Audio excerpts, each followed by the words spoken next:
Bretagne également, l'after jusqu'à 1h du matin. Après la victoire de l'OM en demi-finale, aller de l'Europa League 2-0.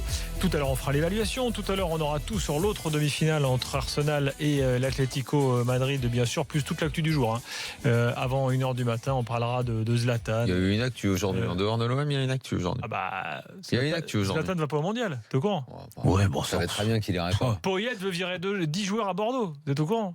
C'est pas assez. Bon. À Bordeaux, il faudrait virer 10 joueurs, des dirigeants, de l'administratif, des mecs du centre de formation. C'est une charrette qu'il faut à Bordeaux. Il faut un wagon. Bon, en tout cas, ce sera tout à l'heure avant 1h du matin. Pour l'instant, on reste sur l'OM. Sur Luis Gustavo, on va faire un petit gros plan, même un gros plan. Un petit gros plan. Ça fait longtemps que je n'avais pas fait de petit gros plan. Ça vous avez manqué. Parce que j'ai beaucoup de messages sur Direct Studio et sur le hashtag RMC Live qui disent, mais en fait, pourquoi est-ce qu'il ne faudrait pas le laisser là? Est-ce que c'est pas finalement là que c'est son meilleur poste, Luis Gustavo? Moi, je suis d'accord avec toi. Et franchement, j'étais le premier critique envers Rudy Garcia. Certains vous l'envoient même en équipe du Brésil titulaire. Mais franchement, quand je vois ce qui dégage comme sérénité, alors même dans le milieu, parce que attention, moi j'étais le premier à dire, oh là là, le retirer du milieu, c'est une grosse prise de risque, parce que franchement, t'as l'impression que c'est pas une impression, c'est lui le patron du milieu de terrain. Mais le mettre derrière, je trouve que ça bonifie encore plus Adil Rami, qui joue à côté. Quand il joue à 3 et ça lui est arrivé en Coupe d'Europe aussi, avec ce rôle plus ou moins de libéraux là, à l'ancienne, franchement il est impeccable dans les remontées du bloc, dans les anticipations. Il est vers le bas. Oui, non mais au milieu, il t'équilibre l'équipe. Non, mais là, ok, il est super fort. Très bien, il est super fort parce qu'en fait, il ressort, comme tu le vois là, de combats qui sont vainqueurs. Sauf que, bon, il ne faut pas uniquement s'arrêter à la stricte vision du résultat. Regarde par exemple sur l'action du poteau. Bon, il peut rien faire. Le ballon lui passe dans le dos. Il est obligé d'être spectateur de la frappe de l'Autrichien qui vient se fracasser sur le poteau. Bon, ça peut faire 2-1. 2-1, c'est pas le même résultat. Tu te dis, tu as joué avec Luis Gustavo. Bon, ok, il est impérial. Mais le bloc, néanmoins, avec lui, je trouve, a une bascule un peu vers l'arrière. Au milieu, je trouve que c'est vraiment un point dans la transmission des ballons. Tu penses et tout. Que le fait que le bloc soit plus bas, c'est à cause de ce positionnement de Gustavo? Moi, je suis pas certain. Au milieu, il domine. Il y a plus de contrôle du tout au milieu. Au milieu, il y a plus de contrôle. Il y a qui au milieu? C'est seul à pouvoir défendre de la configuration des matchs. Par exemple, un match retour la semaine prochaine. Là, tu as peut-être plus intérêt à avoir un Luis Gustavo derrière. Moi, justement, je pense que non, parce que tu vas te retrouver en plus bas. Angers ou je sais pas qui. Mais tu vas te retrouver encore justement plus bas. Au contraire, j'espère vraiment que même si Rolando est moins fort, qu'il sera au milieu, parce qu'au milieu il va t'équilibrer le truc. Je te dis juste, à mon avis, sur ce qui se passe depuis quelques semaines. Et il l'a testé. Je suis persuadé qu'à Salzbourg, pour défendre ce résultat, avant tout, ils vont jouer à 3. Mais ça, c'est autre chose s'ils jouent à 3 derrière. C'est pas pareil. Donc, s'ils jouent à 3 derrière, tu vas avoir Luis Gustavo dans les 3 derrière. Donc, moi, je le tiendrai au milieu. Moi, je trouve qu'au milieu, il est extraordinaire. Non, mais je suis d'accord avec toi. Maintenant, ça peut être aussi un poste où il s'éclate. Je pense qu'il a l'air de s'éclater derrière. C'est surtout ça. C'est qu'il y a des joueurs, quand tu les recules, ils le font par la force des choses parce que l'entraîneur te le demande, parce qu'il y a des blessés et tout. Mais là, je trouve qu'aujourd'hui, je l'ai senti épanoui. Tu vois, le plaisir d'aller couper, d'aller tacler, d'aller intercepter, de gagner du temps ou d'obtenir des petites fautes là avec son corps pour faire remonter le bloc.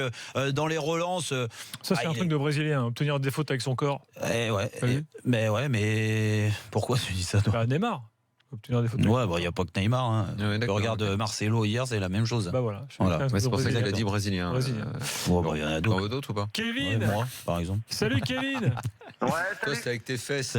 Mais j'obtenais les fautes. Kevin, tu sors du stade. Ouais, je sors du stade. Et tu voulais justement parler de Luis Gustavo. Ah, franchement, Luis Gustavo, il a tous mes respects. Et c'est grâce aussi à Rudy, malheureusement. Est-ce qu'il est plus technique? Est-ce qu'il est plus technique que Basile Boli? Franchement, ça se joue, je pense. Franchement, c'est une autre galaxie, quoi. Monstrueux. Et je pense que sur le placement de Gustavo ce soir, avec et pas titulariser malheureusement Rolando. Il a raison. En sachant que Rami va être suspendu le week-end prochain en championnat. Il prend pas de risque. Non, le week-end prochain, Rami. En championnat, il est mort, Rami. De toute façon, là, il est suspendu jusqu'au bout. Justement. Oui. Et Rolando, il Non, sera mais là, ce week-end, il peut jouer. C'est après que c'est mort. Non. Ouais, Mais si. Ah, c'est mais lundi, bon. oui, c'est à il partir reste de 3 matchs. lundi. Il joue à Angers ce week-end, les Marseillais. Et donc il peut jouer, Rami. C'est son dernier match de l'année il en peut dehors jouer. d'après Sans Salzbourg son jubilé, prochain. quoi.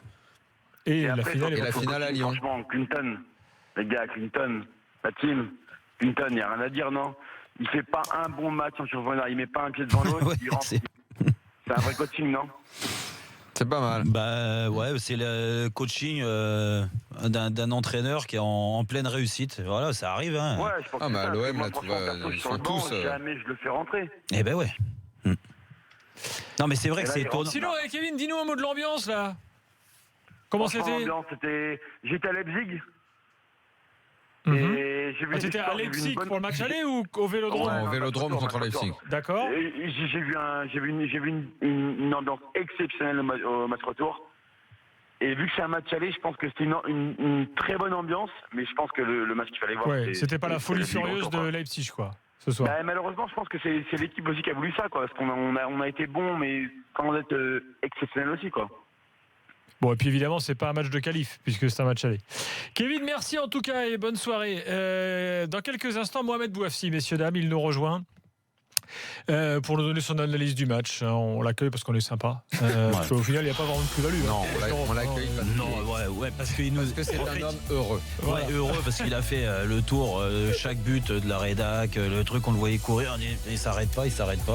Donc voilà, c'est un clin d'œil. Dans quelques instants avec nous, Mohamed, 23h39 Mais sur promis, il fera pas RMC. d'analyse. On est là jusqu'à 1h du matin. L'évaluation à venir. Et puis l'autre match entre Arsenal et l'Atlético à partout. Je rappelle que Marseille bat à Salzbourg 2-0. À tout de suite dans l'after.